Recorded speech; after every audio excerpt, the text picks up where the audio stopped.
Представете си топли, току-що изпечени банички, златисти и страшно вкусни. Здравейте, приятели! Това са най-лесните и вкусни банички, които можете да направите у дома. Рецептата е лесна, бърза и подходяща както за начинаещи, така и за всеки, който иска да зарадва семейството си с нещо топло и домашно. Първо ще се приготвим сместа, с която ще мажем корите. В купа разбиваме яйцата, докато жълтъците и белтъците се смесят добре. Към киселото мляко на върха на чайна лъжичка прибавяме хлебна сода, разбъркваме и изсипваме към яйцата. Наливаме разтопеното краве масло и смесваме. Овкусяваме с сол, добавяме половин чайна лъжичка бакпулвер и една равна супена лъжица брашно и смесваме до еднородна смес.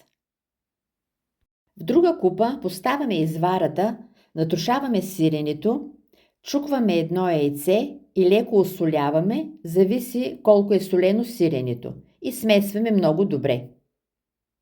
Ако не разполагате или не харесвате извара, може да използвате само сирене. Вземаме първият лист от корите и поставяме с тясната страна надолу, нанасяме 2 по-големи супени лъжици върху горната половина от кората и намазваме равномерно, както ви показвам. Прегъваме, като поставяме долната част от кората върху намазаната. В долния край нанасяме от плънката, захлупваме от двете страни, плънката да ни излезе при печене и навиваме.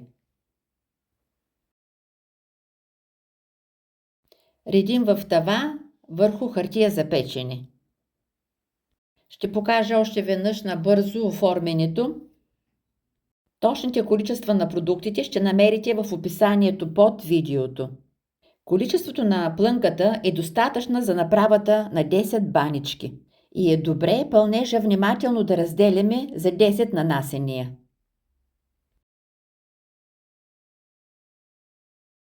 Щом сме готови с оформянето, в купата с яйчената смес чукваме едно яйце, прибавяме кисело мляко и малко сол, разбъркваме добре и с тази смес ще намажем баничките до изразходване на цялото количество. По желание поръсваме с сусам и ще изпечем в предварително загрята фурна на 160 градуса с вентилатор или на 180 градуса без вентилатор за около 25-30 минути. Добре е да се наблюдават, понеже всяка фурна пече различно. Готови сме, вижте само колко апетитни станаха.